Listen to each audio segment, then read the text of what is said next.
Good afternoon to everybody and welcome to this new debriefing. As you know, at France-Soir, we've always been very keen to ask questions, ask any type of questions, ask questions as to why 81% of French people don't want to partake in the new vaccination campaign on COVID, or why, when we actually ask them why they lose trust in vaccination, they basically say it's on the basis of the lies of the governments. Or when we ask them as to how they actually perceive cancers, then there's a lot of people, 62% say they're seeing a massive increase in cancer. The French people want answer. That's why we've been talking to scientists around the globe, lawyers, doctors, and so on and so forth. We've conducted over 500 interviews of various individuals in order to get answers, because we believe that when you have the perception of French people, it's important to have answers. One of the interviews we conducted recently was with Professor Lire, an oncologist in the US, and he spoke to us about the contamination in the DNA production. And one of the papers he talked about was the McKernan, Rose, and Rixey paper. And today I have the pleasure of having Jessica Rose, Kevin McKernan on the show in order to actually talk about these various issues. Good morning, Kevin. Good afternoon, Jessica, because I know, Kevin, you're at Eastern time. Thank you very much for giving us some of your time. Kevin, you're a genomicist, a biotech pioneer. You've participated in the human genome projects. And with Jessica, who is a applied mathematician, immunologist, you've worked on the contamination into a paper that took a long time to come out. It's been attacked, or at least you're being questioned around this. And I'd love the two of you to explain us why you did this paper, what stemmed this research, and what are the consequences. So, Can I start, Kevin? You go for it. Yes. All right. So just for clarification, we've had two papers published recently, and it was the one where we wrote a paper with David Speaker up in Canada, which was also on DNA contamination in Moderna and Pfizer lots. This paper took a long time to get published. I mean, I think it was over 2 years. And yes, we were attacked all along the way.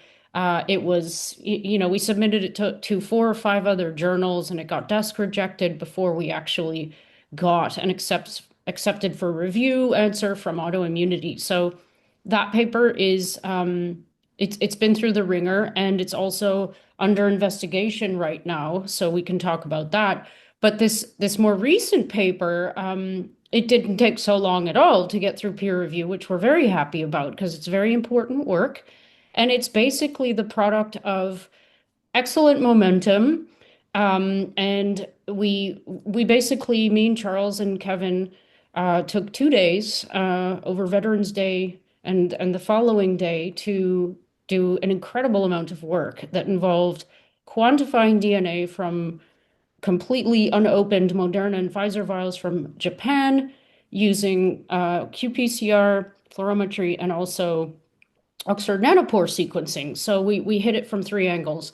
And the results were definitive, and they proved how and why the DNA is actually in the vials, which is a very important question to answer. So I'll leave that introduction door open for Kevin to continue.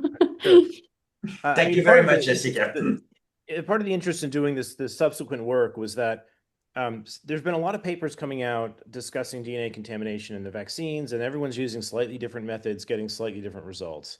The number may be up closer to 10 or 12 papers now, including a paper that came from high school students that worked in an FDA laboratory. But two papers in particular came out that have more, those labs have more funding from the vaccine industry, and they're a little bit more skeptical of the conclusions of our papers. So healthy debate, but the conflict should be known. The two other papers are the Kaiser paper and the Ox paper, ACHS. I think the Kaiser paper is from a group that has some funding from DFG. DFG in Germany has been known to be heavily vested in the vaccine program, including funding the two BioNTech founders. And the other one is from Sensible Biotech going into the Slovakian group. So now the confusion that's going on in the field is somewhat predictable. if you read Moderna's patents on these vaccines, they make a particular case not to use qPCR to measure the contaminating DNA, which is what everyone's doing, and that's why we're all getting slightly different results. So we decided to do qPCR, but then also use alternative methods to just cross-check qPCR according to Moderna's recommendations. And in doing so, we can see much more DNA contamination. And so we sought out to figure out why. Why are people getting different results with qPCR? And it turns out there's a particular mechanism involved that we've identified that we believe is causing this discrepancy and leading a lot of the regulators astray. So I think the important take-home message here is that if you measure just one tiny portion of the plasmid DNA, you're wildly prone to about a 10,000-fold error in the measurement. And if you measure a different region, like the spike region, you get about 100-fold more DNA. And I think that's the main difference that people are seeing, is whether you're measuring spike or whether you're measuring outside of spike with qPCR. Now, why that's important to the field is that it harmonizes with a lot of the observations in the field. Most of the observations in the field for DNA or RNA persistence inside of patients is measuring spike. The region the regulators aren't measuring. So there's 5 or 6 papers we can go through. I'll list them off just very briefly, but there's a Castriuta paper that shows DNA or RNA persistence in the plasma for 28 days. And I'm saying DNA or RNA persistence because the methods these people are using are not differentiating between the two. They're using an RT-qPCR, which tends to amplify both species, so we don't know what it is, but it could be a combination of both. But outside of the Castriuta paper, there is the Krausen paper, which shows it 30 days in heart tissue. There's the Roentgen paper, which shows it 60 days in lymph nodes. There is the Gonzalez paper that shows it 2 to 10 days in placenta. And there's a Hanna paper that shows it in breast milk, like at a week. And the longest one to date is the Oda paper, which shows it out 17 months in cerebral arteries. So there's this ongoing observation in the field that the DNA and the RNA is sticking around for longer than 48 hours, and it's being found in tissues outside of the muscle, which is where it was injected, which leads to some biodistribution questions. If you complement this with the fact that several papers are also seeing spike protein persistence, like the Yale Listen study found it at over 700 days, and the Patterson paper found it over 245 days, we have an issue. We've got DNA and RNA sticking around longer, and we have spike proteins sticking around longer than anticipated. And these all seem to correlate with long COVID or long vax-like symptoms. So there's a clinical correlation to this persistence problem, and it's off the label as to what was promised. So there's an informed consent issue. So the paper really tries to drive in on what is the mechanism upon which we are getting different results and why the regulators are confused by this. And just to throw in some I don't know, I guess I'll call it a summary for the people who don't study biochemistry or genomics. We were told, everyone will remember this, since I think it's very, very important to address the fact that people want answers, which is kind of the premise for this interview, as to why cancer rates are going up in public perception, for example. We were told, first of all, that the mRNA, the nucleoside modified mRNA, would degrade relatively quickly. First of all, that's not true. It was designed to last a long time and to evade innate immune responses such that more spike protein could be translated as product. So that was a lie. That was deception, if you ask me, because they knew that it wasn't going to degrade quickly. And we were told explicitly, and I'll remind everyone to just go check the CDC website right now, that DNA wasn't going to be an issue at all. There's these shots, according to them, what they've always said and what they maintain is that DNA is not an issue. It absolutely is. And it's not just foreign fragments of DNA. We're talking about whole plasmids, perhaps. And so this has many, many repercussions without even talking about the specific fragments of DNA that we've discovered. such as the SV40 promoter enhancer in the Pfizer products. But I mean, when you start thinking about the fact that we're not just seeing RNA and DNA persistence, we're seeing spike persistence. This is published out the yin yang. It kind of gets you thinking, if you study this kind of stuff, whether or not integration is becoming an issue. Now, that's a possibility. And I think it's absolutely worth answering that question in a methodical and a serious way. We need to find out what's going on here, because if integration events are happening, we need to know in who, why, and what we can do to stop it, for example. The number one thing we can do to stop it, which seems to be what the public is demonstrating in their opinions, is that they don't want to take any more of these shots until they absolutely have answers. And that's just smart. That's common sense. Um, so just one more thing. I mean, again, on the integration subject, we don't even need that to induce certain cancer pathways. If foreign DNA fragments are being introduced to the inside of cells via lipid nanoparticle vehicles, then cancer pathways can be induced automatically just by their presence in the cytosol. So, you know, we Yeah, can talk more about that that's too. an So, important point, because I don't think anyone to date has really shown ironclad evidence of integration, although not many people are looking. That's an important detail. But that's often where a lot of the I'd say the fact checkers go, is they tend to say, well, there's no evidence of integration, even though no one's looking. But Jess brings up a really important point here, is that there's two steps before integration that is probably likely happening in most cases, which is every single person who is given a vaccine, without a doubt, gets cytosolic introduction of the DNA. That's guaranteed, because the mRNA is getting in, the DNA is going with it. And that hits this particular pathway that Jess is alluding to, known as the CGAS sting pathway, which stands for stimulation of interferon genes. Those interferon genes, if you chronically stimulate them, there's a paper out there from Kwon et al., Kwon, that talks about sensing cytosolic DNA. If you repeatedly hit cells with that and trigger that pathway, it can either lead to apoptosis, which is cell death, or aggressive growth, which is oncogenesis. And people are getting repeat doses of these things, so we should assume they're getting chronically stimulated with cytosolic DNA.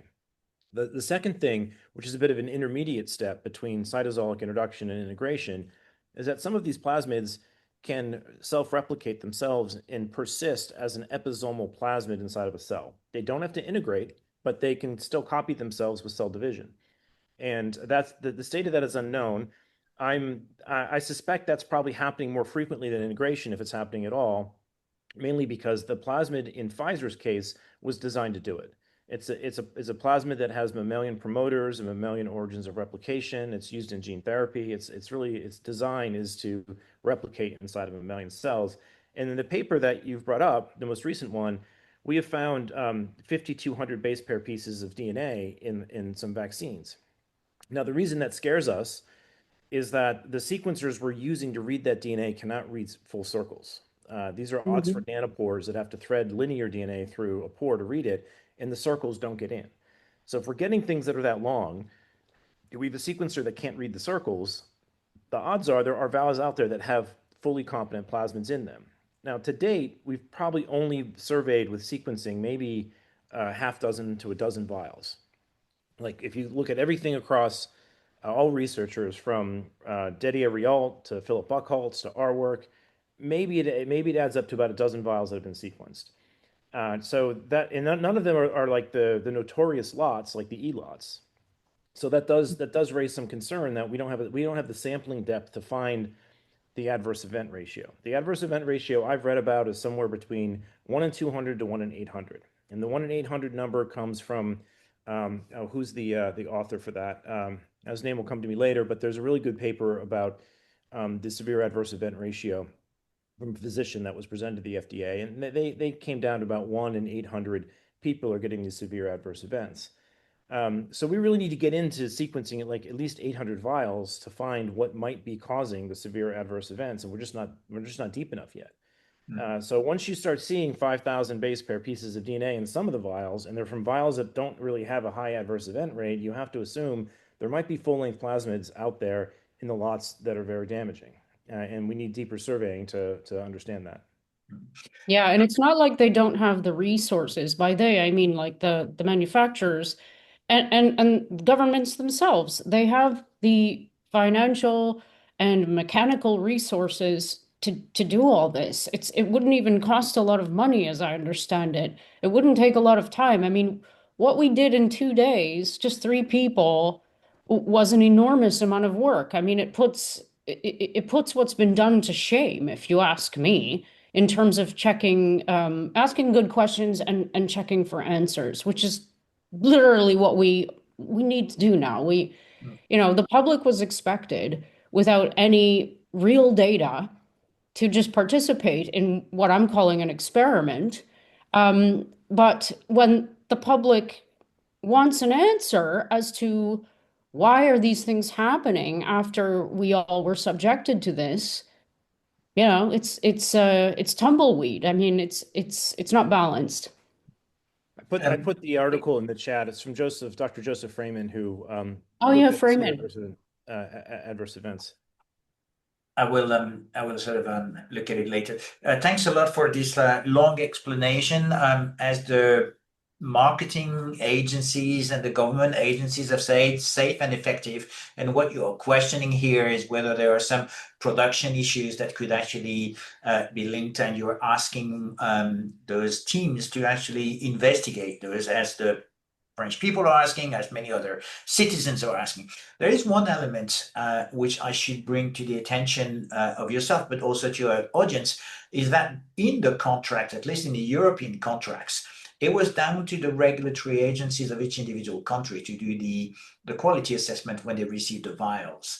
And we don't know whether they actually did it, but we know that they were under tense pressure to actually push for vaccination, and they had 5 days to do it. So the question is, what can you do in 5 days to control quality? Because Kevin, from what I understand, and bear with my ignorance of the level of details of what you talked about, but there seems to be a quality issue in production here.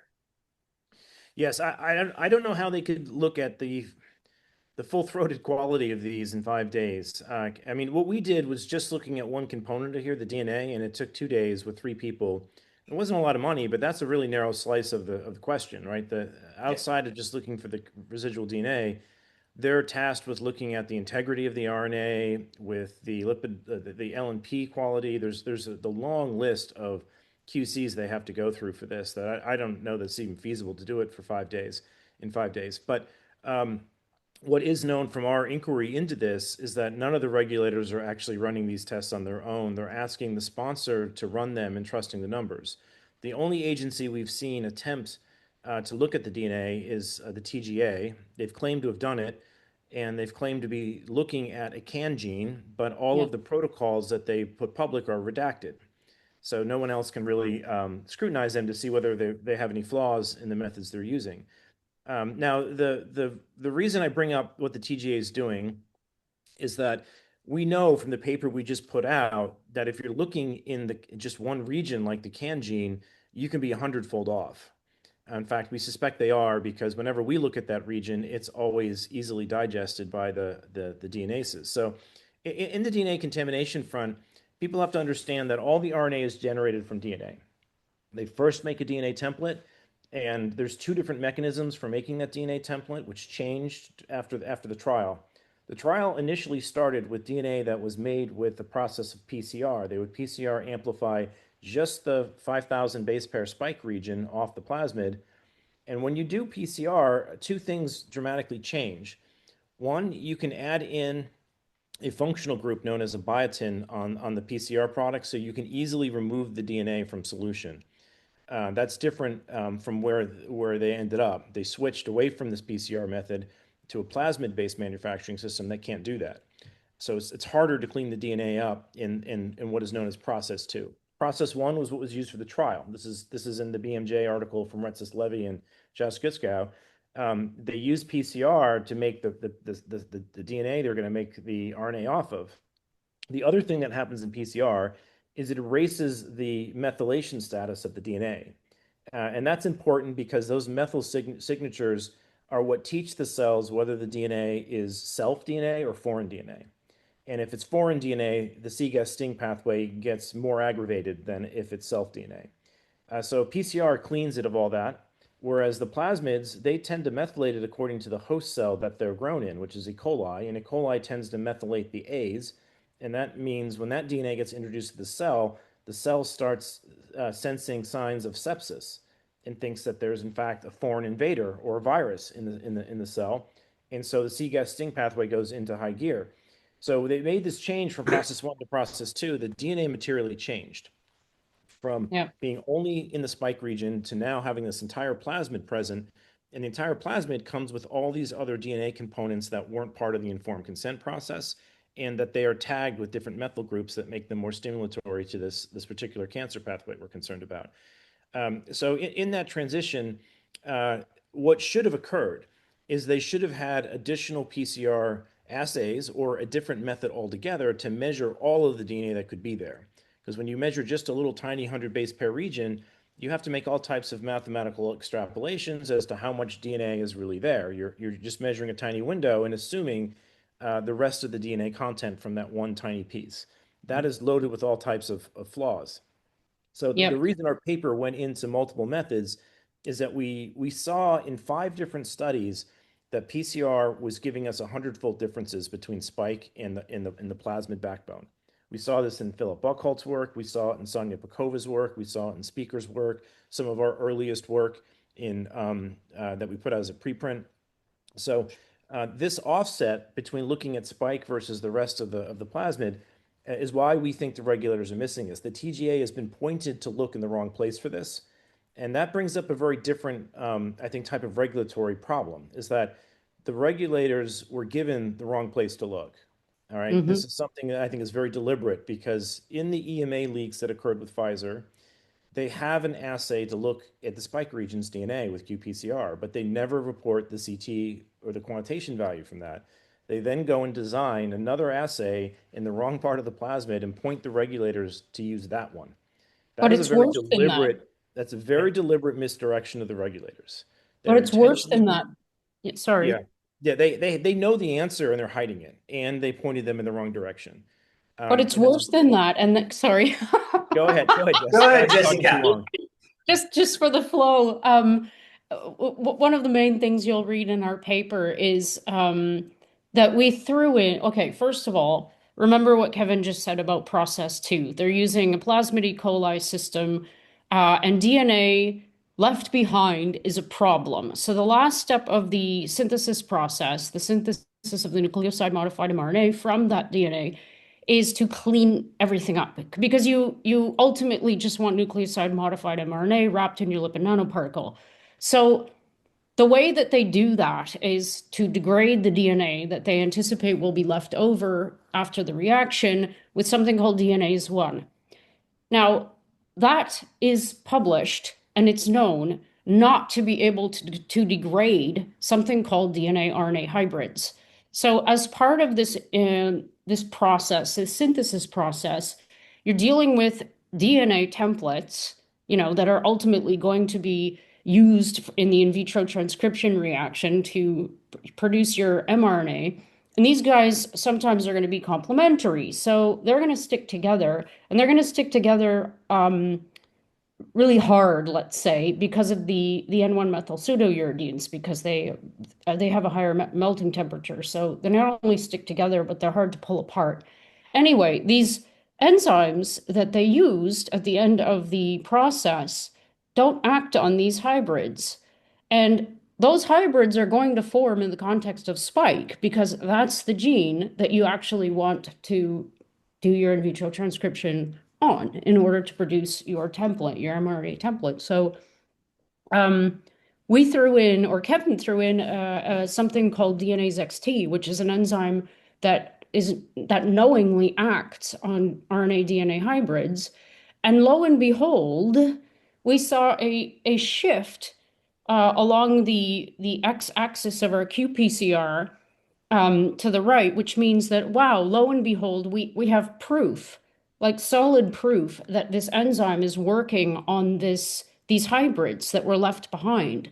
So it's it's hard for me to believe that they weren't aware that this was going to be a potential problem during the synthesis pathway in the first place, during the cleanup process. How is it that they didn't realize that, this DNase 1 was not going to act on hybrids if they did form?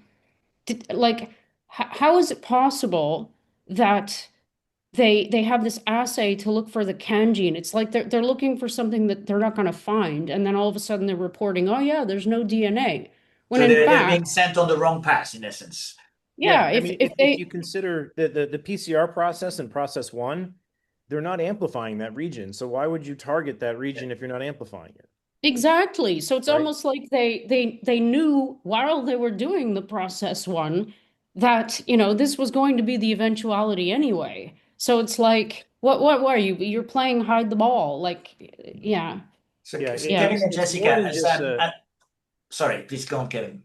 I was just going to underscore the point that Jessica isn't speculating here that they should have known. It was known in the literature in 1997 that this enzyme does this, and it was even published by BioNTech scientists themselves.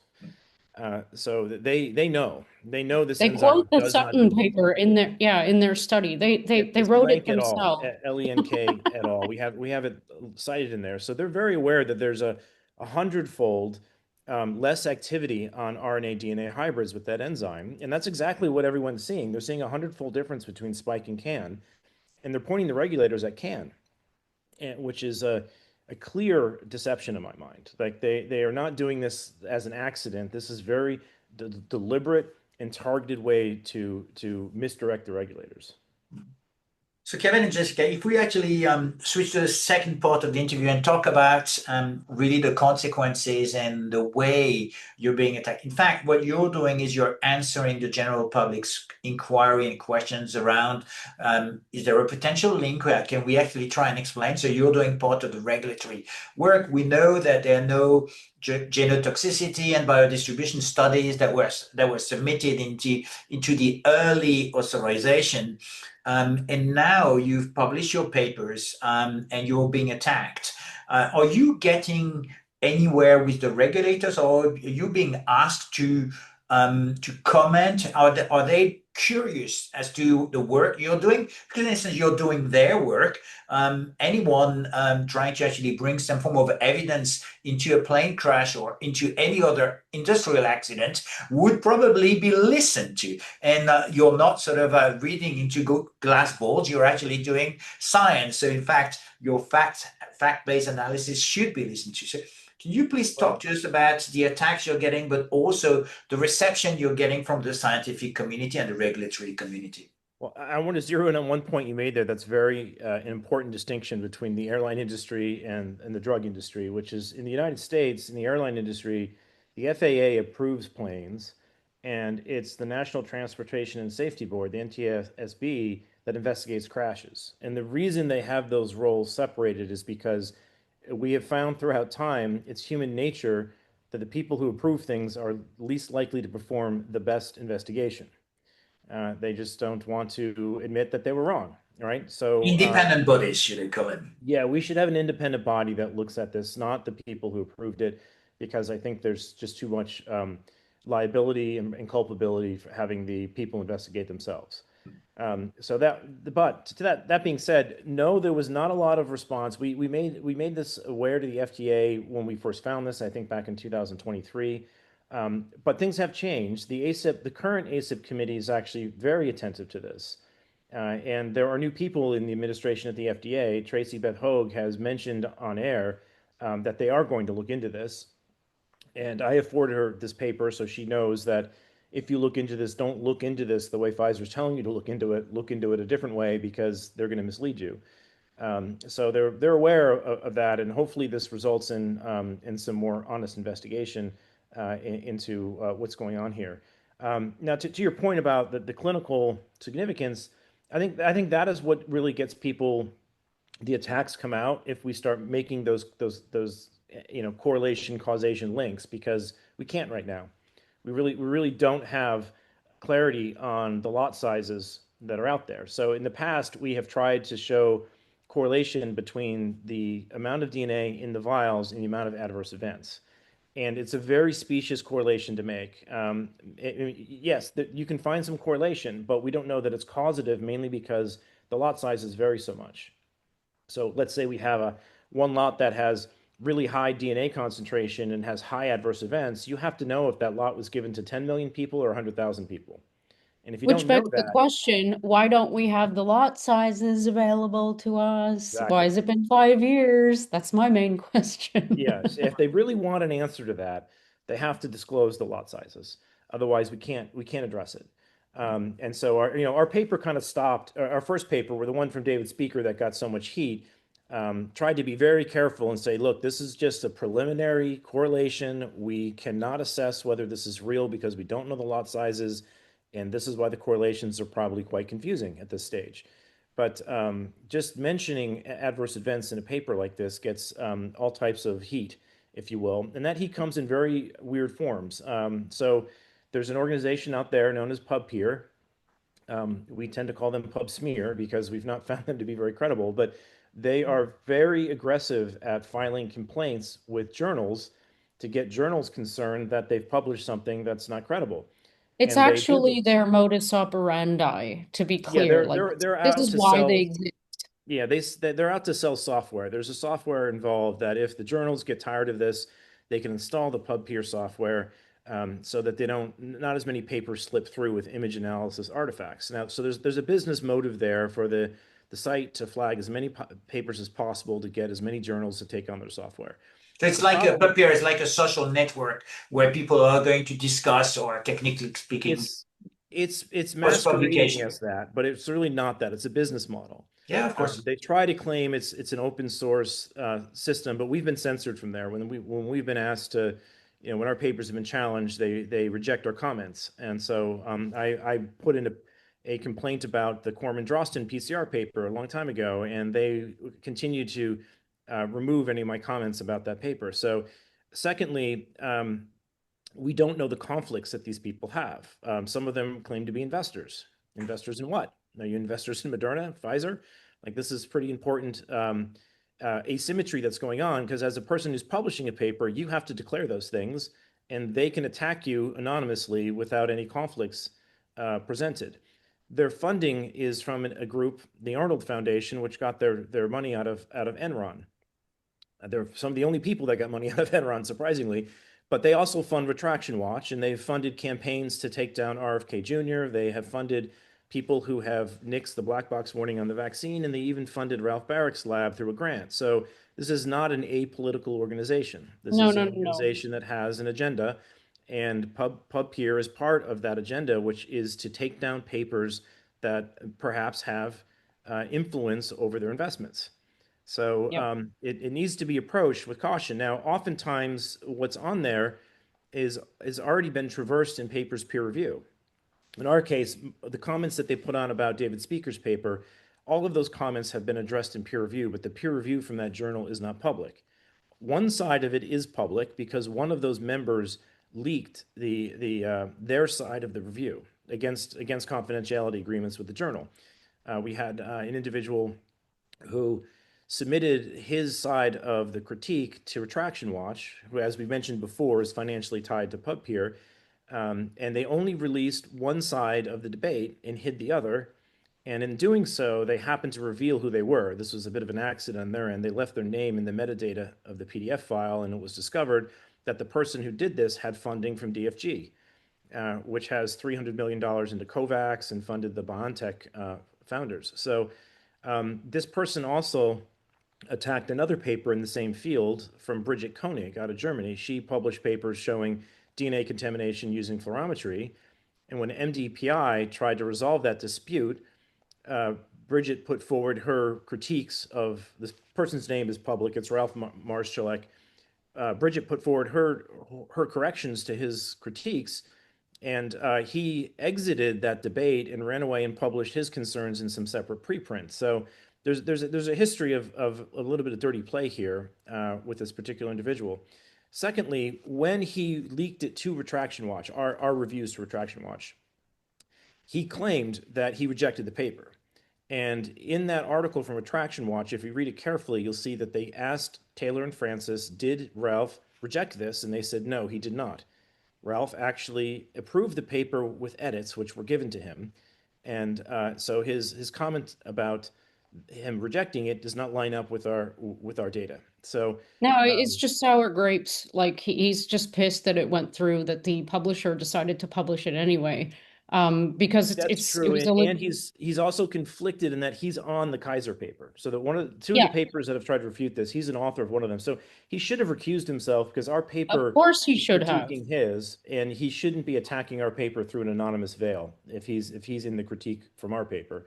So he should have recused himself for that alone. Secondly, he should have recused himself because he has a conflict. He's funded by the agency that's in Germany that's actually highly supportive of the mRNA vaccine program. So it's this publication is a little bit like a boxing match. It looks as if there are some good shots and some shots behind the scenes, so on and so Yeah, forth. yeah. But are you getting any support from the authorities, I mean, from the NIH in the US, where there is a decree from President Trump on restoring gold standard in science? And I heard Jay Bhattacharya mentioning he wanted to ensure scientific dissent in an appropriate manner. He made it very clear when he came. Well, Are you getting any there support there? Yeah, well, I would say that we are. But it's in the background for now. Like Jay is very well aware of what we're doing. I'm sure he's read both of these papers that we're talking about. We're coming out with another one soon, actually, on the Ox paper. And I'm sure Robert is aware. But everything in government is slow. And I suppose everything has to do with a lot of caution. It has to be done with a lot of caution, because there are a lot of bad players in this game, and some of them have an awful lot of power. But just to go back to this whole post-publication attack squad, they they not only don't let you comment on, like, they're the moderators of their own site, and it basically makes it look exactly how they want it to look, but they will only, it's very, very clear, they will only attack papers that go against a certain narrative. And it's gone off the rails. Like I went on their site one time recently, and they're actually making these comments, like negative comments about peer-reviewed papers every hour. I mean, it's not a large group of people who's involved in this. It's like a few people with a lot of pseudonyms, like faking that it's a huge concerned crowd of people. I mean, the whole thing Yeah, is we would. fakery. I've heard the pup peer mob. So basically, it's a few individuals who are creating a nightmare for individuals like yourself. And it And is a nightmare, and it just they really do succeed, and there's nothing we can do about it, because we have to take the time to respond if they, have our paper put under investigation, which our recent paper is the speaker paper. And it'll probably be in that weird investigation limbo for a year or more. I mean, this is a tactic that they use. And I have a paper that I published years ago, on the LNPs. It was basically just here's the deal with LNP's paper, that I'm still having to respond to these dumb attacks. They're really dumb, they're baseless, they're fraudulent.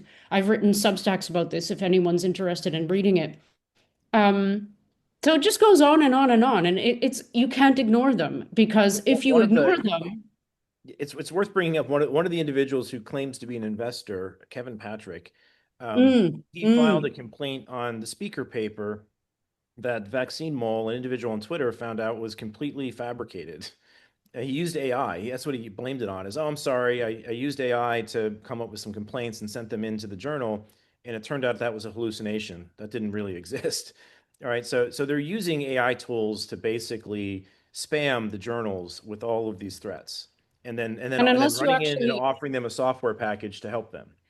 And And unless you actually go and look and verify that every single comment, and I'm talking every hour they're making these comments. You can't check them all unless you're using AI as well. unless you verify or are told by the authors that, hey, this was a fraudulent complaint that was made on a cartel-like website, the publishers would never know. And that's what I was saying before we got on camera. Like Kevin and I and David have apprised, like legitimately, the publisher and the editor of every single thing, every single note, every single PDF that's sent, everything that's been going on.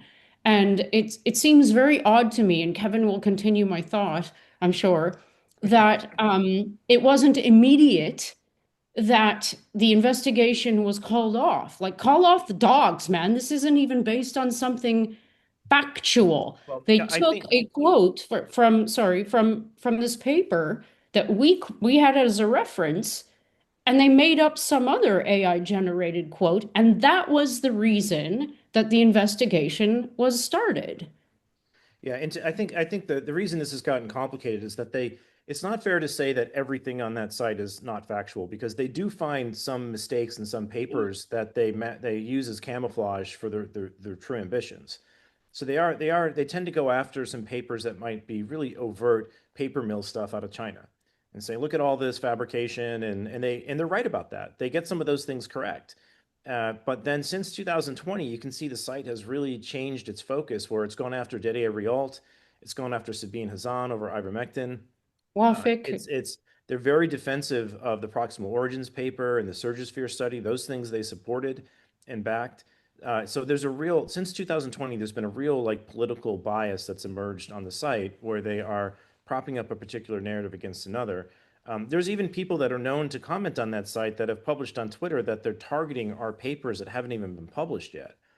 Right? I mean, that's a sign that this is vindictive. This is not, these papers we haven't published yet they're claiming they're going to go after them.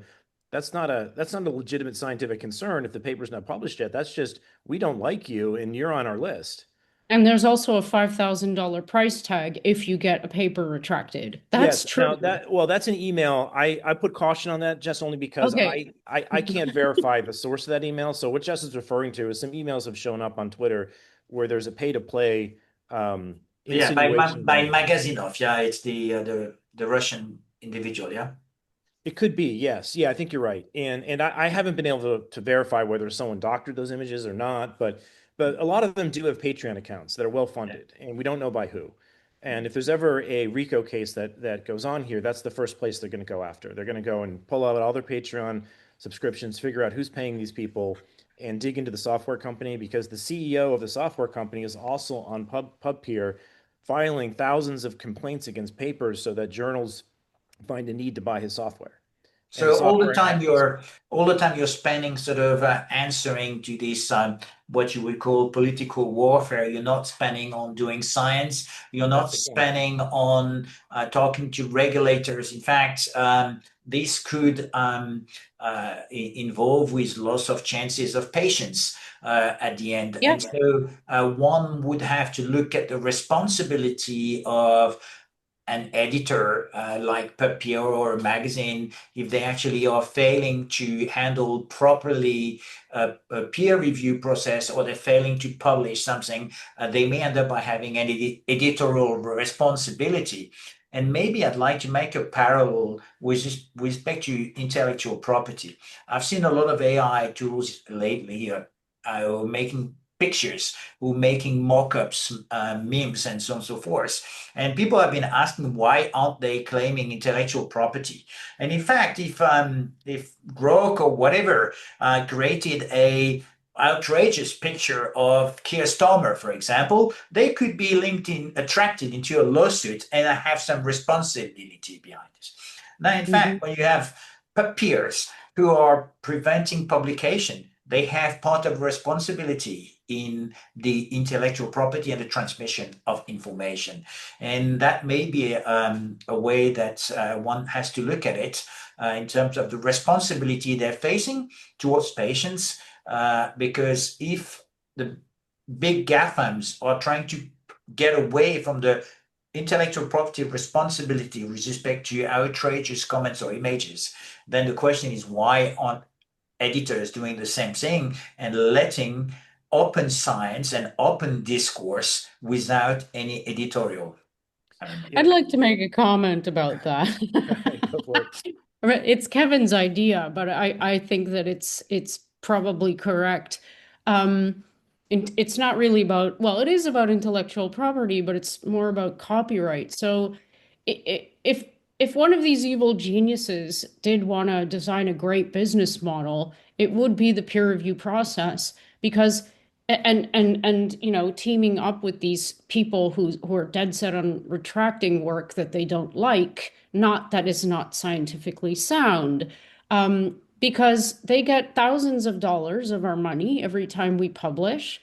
They get the copyright, and we get you know we get shot down basically. You Like get the we get hassle as well. You get the Yeah. pressure. You Yeah. get the that hassle and the too. pressure.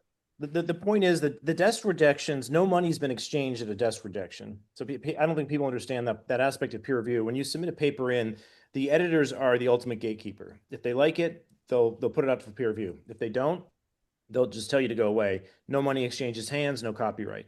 The moment they accept it for review, they absorb the copyright and they charge you $3,000 to $5,000 for the review. So it's at much least. more effective to actually let the papers that you don't like go through, take their money, take their copyright, and then publicly assassinate their character afterwards than it is to desk reject. And so I'm not as optimistic that the editors are going to wave the white flag here and say we have to uphold the intellectual property rights of the authors because we just took it Yeah. in the process of And what you're publishing. saying is that there is a game in the publishing industry and the post-publishing industry where the objective function is not, I would say, aligned with open science. Well, No, it's it's not. bottlenecking. It's Yeah. just, what they want to be perceived as the science, is what is going to get through the bottleneck. Yeah, It's there's not. a clear conflict here in that since PubPeer has come about, many of the journals have decided to boot up investigation teams to do investigations, like on our paper. They didn't have these before, and the people that they're staffing on those research integrity teams are people that are frequent commenters in PubPeer. Yeah. So there's a circle here that looks like there's some racketeering going on, where they should have a firewall. The people in the And research. that's why you're talking about RICO, yeah? Because there's a Yes. racketeering. There seems to be a mob racketeering sort of model, and you want to make sure that there is an investigation. When I spoke to Professor Alderi, one of the things he mentioned when he actually spoke to, I think, the authorities, and asked him whether he was getting some support, he said, no, I'm not. I did not engage a lawyer because I believe there needs to be a much wider, a much broader investigation including several agencies, because it's a cross-border, Yes. in fact, operation that includes people in Germany, people outside of the US. So if the FDA or the NIH was doing an investigation, or the Department of Justice, in fact, I do believe that the Department of Justice has investigated a number of reviews in the US, but I've not heard anything for a while, since May last year. Have you heard anything on that?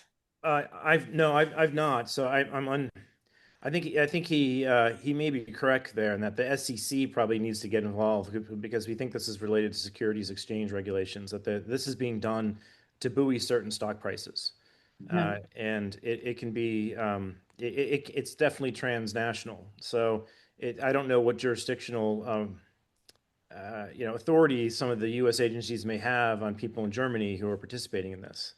Well, they probably don't have any, which is probably why, I don't know. If we're looking at a RICO, thing going on in the future, I personally don't think it's going to happen anytime soon. I could be wrong. They are suing. What are they called? Yeah. AAP is that's kind of a really important case because Children's Health Defense is going after the American Academy of Pediatrics for RICO because they take funding from pharma and then give out really bad vaccine advice. Yeah. And that is very analogous to what's going on here. Yep. And I suspect that they will use that case as a precedence against what they're going to do to the journals. And RFK has mentioned he has the journals in their sites.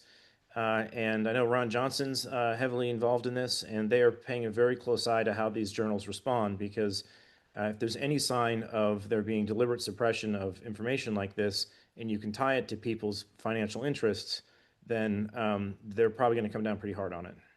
And speaking of Senator Ron Johnson, he has submitted our DNA paper with David Speaker into the congressional record. So if they do succeed in retracting this work, which I don't think they will, ironically, because of the way that everything has transpired, there's my blurry cat. Then it's still on the record, and there's going to be a lot more splaining to do. Basically, I think it's protected now. I don't think that they're going to succeed with the retraction at all. I could be wrong. Well, There's a if lot they of do, power. it'll be ceremonial. It's more of a public. The paper will have that splattered all over it on the journal, and so people will who don't read deeply into all of this backstory will probably dismiss it. Some percentage of people will dismiss it, outright. But I think the important thing is that the papers aren't stopping. There's many more behind this one that are going to keep coming, and the reproduction keeps occurring. And any part of peer review is just an opening bell of science. It's really reproduction that matters, and the reproduction of the work we have on our side. Like, there's many more people that have found this than have not found it. And in fact, what you're saying is also that the you've done that on Japanese vials, yeah? Probably you want to reproduce this on vials from Europe or from the US. Yes. Yeah. Japan, we had an interest in mainly because that's the most mRNA vaccinated country in the world. I think they're out to 8 doses now, and 13% of the population's had 7. And so some of the cleanest signal of excess mortality on the vaccines is coming out of Japan. Another paper that PubSmear went after was the Miki Gaibo paper that pointed this out. But that's a very important paper that was retracted for no logical reason. They just didn't like what it said. Yeah. And for people who, sorry, just a comment. Go on, Jessica. Yeah, just a comment about retraction. It's so funny how, like, we're just throwing it around like it's, it's this thing that happens, but people should be aware that this is a really, can I swear? Please go ahead. It's a big shit stain on the resume or the CV of a scientific researcher. If, let's just say I wanted to apply for if I wanted to own my own lab in some fancy research institution, and they looked at my CV and or they found out I have retractions on my record, it would probably prevent me from getting that job. Like, it's a serious thing, because a retraction technically is supposed to involve fraud or plagiarism or something like a really bad no-no in terms of publishing, primary science. So the fact that this is just it's just like the new thing, since especially since 21. I just, in case people want to look, I published a Substack recently that showed the retraction rates like skyrocketing in 2021 and it's still going up.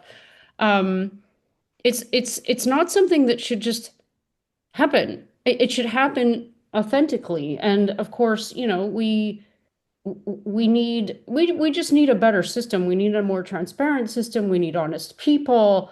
And we absolutely, like, going back to the revolving door concept, we need people who have nothing to do with each other to gauge, the fitness of the complaints against the article, for example. Like, you can't have the same people making the complaints being the decision makers, which could be what's happening here half of the time. I mean, who knows? Yeah, So, I think an important add-on to that, Jess, is that science ultimately is about asking questions, right? You form a hypothesis and you refute it or you don't refute it. And what we're seeing happen now on PubSmear is they're going after hypothesis papers. So Sabine Hazan has a hypothesis paper suggesting ivermectin's use in COVID. They're trying to strike even those down, which is a sign that they're not scientific. They're anti-science. They don't want certain questions being asked. Wafik Eldiari's work recently, he put out a hypothesis paper. There's 2 papers in OncoTarget that got targeted with that DDoS attack. One was the one with Charlotte, speaking about all the new forms of cancer and turbo cancers, and it was more of a review paper. The second one was one from Wafik that talked about a hypothesis linking COVID with another viral infection, perhaps drawing additional adverse events because of some synergy with that other virus. And they're trying to take those papers down too. So we have a system here that's not allowing hypothesis formation in science. That is clearly anti-science and shows that they don't have science as their research Motive. integrity goal. Their goal is to politically hit people. And Yeah, which is retraction is ironic because they're probably, called. yeah, go on, Jessica. It's ironic because one of the main moderators of Pub here is an alleged scientific integrity officer that is very lauded, internationally lauded. Like she gets awards type stuff for Honorary this. doctorate. Yeah. Yeah, you can have Apparently, those. she can read into crystal balls as well, into crystal balls, because she can identify from various pictures the duplicates. Well, she uses Image Twin for that. But Now she got. there was a Vanity Fair paper that just stipulated that she was gifted, naturally gifted on that. She didn't need image tweets. Well, she's We not wrote using her about gift very well. I would say that for the record. we wrote about that about her being able to actually see duplicates when they were none, including sort of looking at her own papers. Yeah, I read that. It was Exactly. good. The point is the software that they're trying to sell through the site has no published false positive or false negative rate. So we don't know how many people they're falsely taking down and how many people they're missing. Yeah. And it's a black box software system. So Yep. as Jess is pointing out, that individual has a bit of a sordid history of the company she worked for getting raided by the FBI. Yeah, So, Ubiome. yeah, microbiome. Which is why I think she has a beef with Sabine. By the way, I tried to use Image Twin and you have to pay for it. So they're also making money off that. Yes, that's the point. Well, Yeah. there's a French computer specialist, Charles Vidali, actually, he's made a free software on that. He analyzed the image twins using different techniques to demonstrate. And so there's a paper that we published on France-Soir with himself, quite interesting. It's in the early stages. Try to actually make that available so that people could compare and verify if those duplicates are really duplicates, or they could be false positive, as you said, Kevin. I think we're almost getting to the end of this interview. We spoke a lot about sort of your own papers and the experience you've had, the contamination and the issues of not being able to push this through the regulators, or at least what you're facing, as well as the complications you're getting from the scientific community or the attacks you're getting.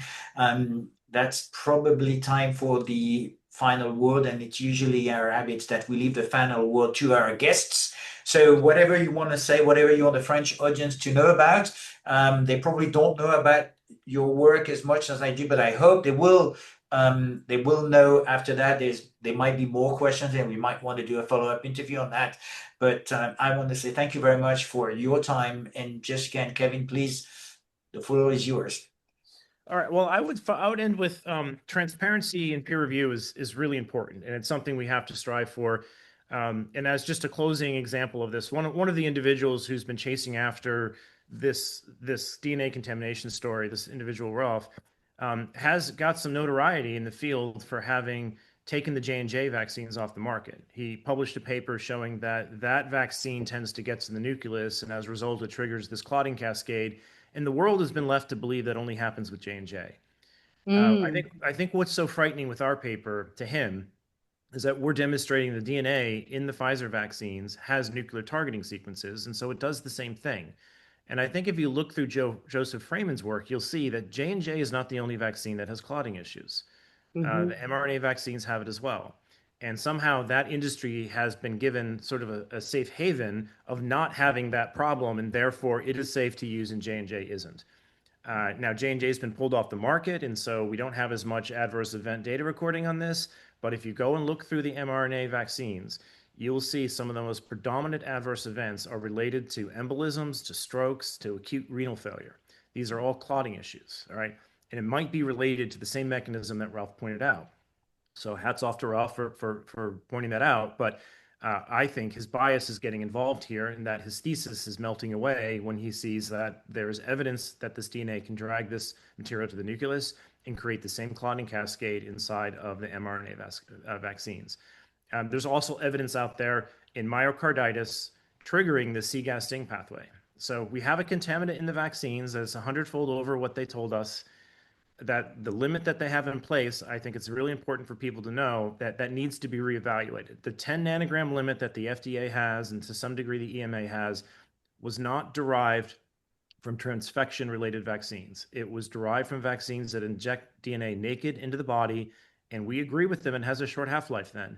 But once it's in an LNP, it gets into the cells 100-fold more readily. It's a different game, and that limit is probably wrong and inappropriate for transfection-based vaccines. So while we have shown that it's why people are missing this by 100-fold, we should also need to keep our eye on the fact that the limits we have in place today were drawn up decades ago, and we have all of these next generation sequencing tools that can readily define for very low cost today what's in every single vaccine, and we should be using those. I would just end saying more data is always good. It's always better to have more data, more transparency. We have better tools today to measure this. It's time to reevaluate whether these limits that they've had in the past rightly apply to this platform. Yeah, and I just want to say a hats off to France and the French people. I love your country, by the way. Je parle français, mais c'est pas parfait. I think that the fact that you guys 81%? Yeah. Are looking for answers right now and would have seen with their own eyes or experienced with their own day-to-day living, people dealing with new cancers, young people, rare cancers. You guys are on the right track. Listen, I study pharmacovigilance data because it's important to me to speak for the people when they can't speak for themselves, because all of this pharmacovigilance data has been ignored for 5 years. It still is being ignored. There's hundreds of millions of reports of adverse events from fever to death. These aren't data points. These are people. Every single person that files one of these reports took a vaccine. So that, first of all, they're not anti-vaxxers. And if you're one of the majority who took 2 or 3 shots in France, and now you're asking questions, I applaud you and I take my hat off. You're doing exactly what you should do. Demand answers, and we'll have your backs. We'll do all the science that is required to answer any question that needs to. We're not afraid, and we're not slowing down, regardless of all the attacks and the pressure, because we're just doing what we've always done. We care about science, we care about integrity, we care about truth, and we care about people. So, bravo. Well, thank you very much, Jessica and Kevin, for your time and for this very long interview about your paper, about the implications and the consequences. And I'll be very happy to have you back if I'm sure we get some questions, some more specific questions, positive or negative comments. Thank you very much. Have a really nice day. Thank you. You too.